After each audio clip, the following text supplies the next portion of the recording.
a bitter regret. Amoka had been only 10 when her father remarried.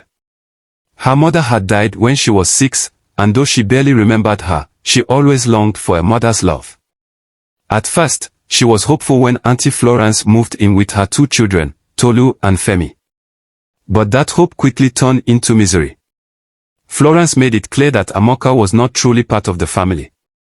While Tolu and Femi ate lavish meals, Amoka was given the smallest portion, often the leftovers.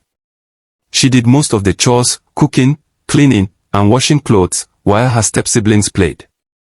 If she ever complained, Florence would glare at her and say, "Be grateful I let you stay in this house." Despite the hardships, Amoka remained focused on her studies.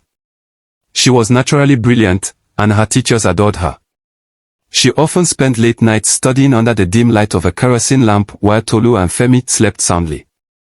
When she scored the highest in her school exams, Florence dismissed it. "Book sense won't feed you," she scoffed. One fateful day, Amoka's school principal called her into the office with an excited smile. "Amoka, you've been awarded a full scholarship to study in America. This is a once-in-a-lifetime opportunity." Amoka couldn't believe her ears. She ran home, eager to share the news with her father. When she arrived, her father was overjoyed, but Florence's face darkened. "America. Who will do the house chores when you leave? You want to abandon us," she sneered.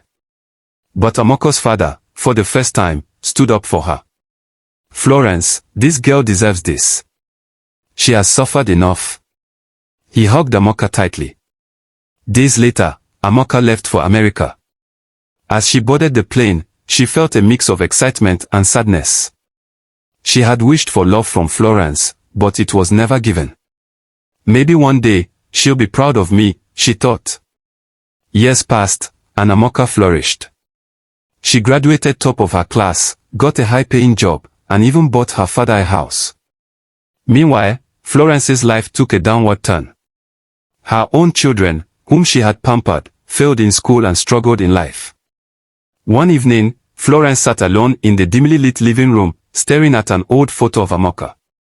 Regret weighed heavy on her heart. If only she had treated Amoka better, maybe things would have been different. Maybe Amoka would have been here to support her now. One day, Amoka returned to Nigeria for a visit. She met Florence, now older and weary. There was no anger in Amoka's heart, only pity. "I hope you've been well, Mama Florence," she said gently. Florence's eyes filled with tears. She had lost the only child who could have truly uplifted her. As Amoka left, Florence whispered to herself, "I had a diamond in my hands, but I treated her like dust." But it was too late. Regret could never turn back time.